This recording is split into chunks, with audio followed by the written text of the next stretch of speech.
And this is the most American of things. When communities come together and get rid of the divisions and work the problem, to borrow a line from one of my own movies, Apollo 13, amazing things happen. Ron Howard's new documentary, Rebuilding Paradise, tells the story of Paradise, California, after 95% of the town burned down in wildfires in 2018. I sat down with Ron to talk about the film and the connection between these wildfires and climate change. I'm Lucy Biggers, and this is a One Small Step Spotlight.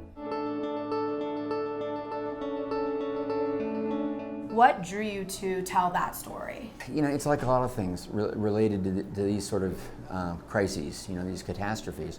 I was growing a little numb to all of that imagery, but then there was a huge fire, this is late 2018, that hit Redding, California. I have a lot of relatives in Redding, so of course I was paying attention. Within weeks, Paradise, which is near Redding, a place that I also knew because my mother-in-law had lived there for 4 or 5 years before she passed, and it didn't just get burned, 95% destroyed. And those images were not images I could just absorb, feel bad about, and move on. I just kept obviously thinking about it. I went to our documentary team, the title was tossed out, Rebuilding Paradise, and it became my first vérité documentary. Went there without knowing what the story would be, and we just began to embed, follow storylines, and try to tell a story of once the cameras leave, once the spotlight has dimmed on a crisis, what's it really about?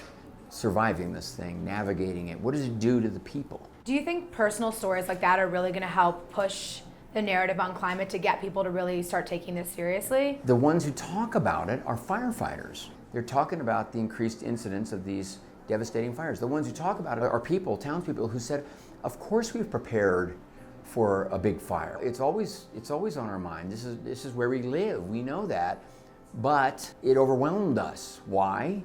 Because of the intensity of the issue. And so this is not a movie about climate change. If it was, it'd be full of graphs and data and all kinds of things. It's about the people in the wake of these fires, and scientists are telling us that it's climate change. I believe them. We just saw these fires in Australia. What was your reaction to seeing those fires, having been so close to this topic for over a year? Well, this is becoming an all too regular of a thing. Russell Crowe, a colleague, I've directed him twice in movies. I know how precious that farm is to him. Completely burned. Now, he has resources, he can absorb it, but it's a blow. Two years before, in the Santa Rosa fire, I had a very dear friend of mine for 40 years, Walter, lost his entire place. So suddenly, this issue is hitting home every year in some way, shape, or form.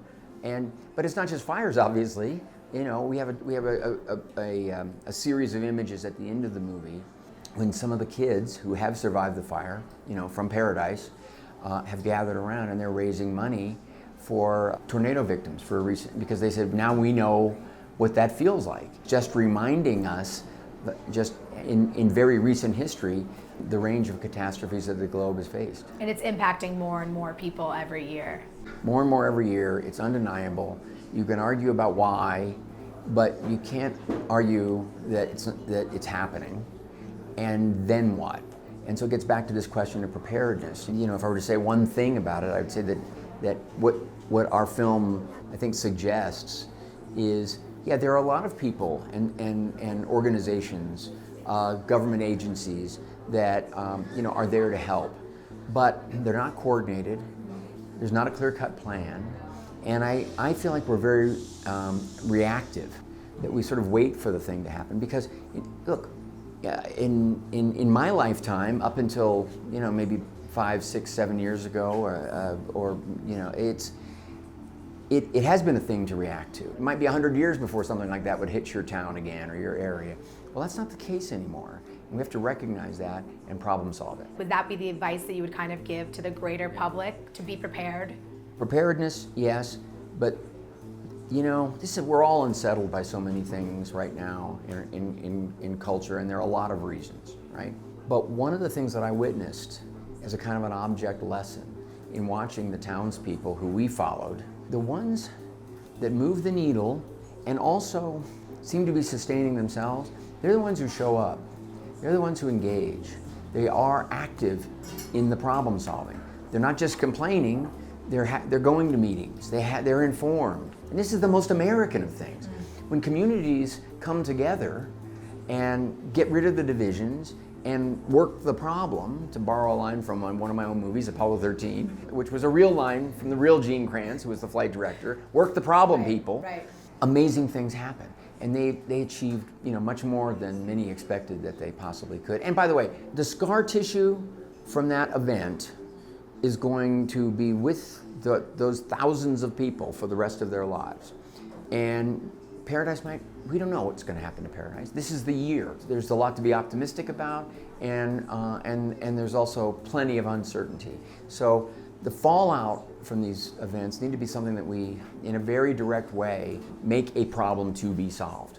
And that's interesting that you said just take action, and goes back to the series that I host, One Small Step, where we're trying to inspire people to take an action. It could be the smallest thing, like recycling a little bit more, composting.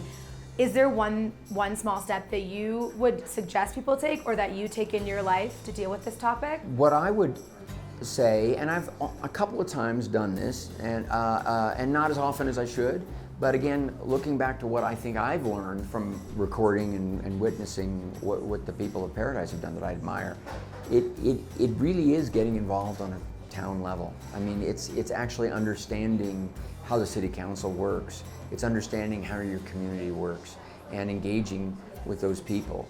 And you can make a remarkable difference.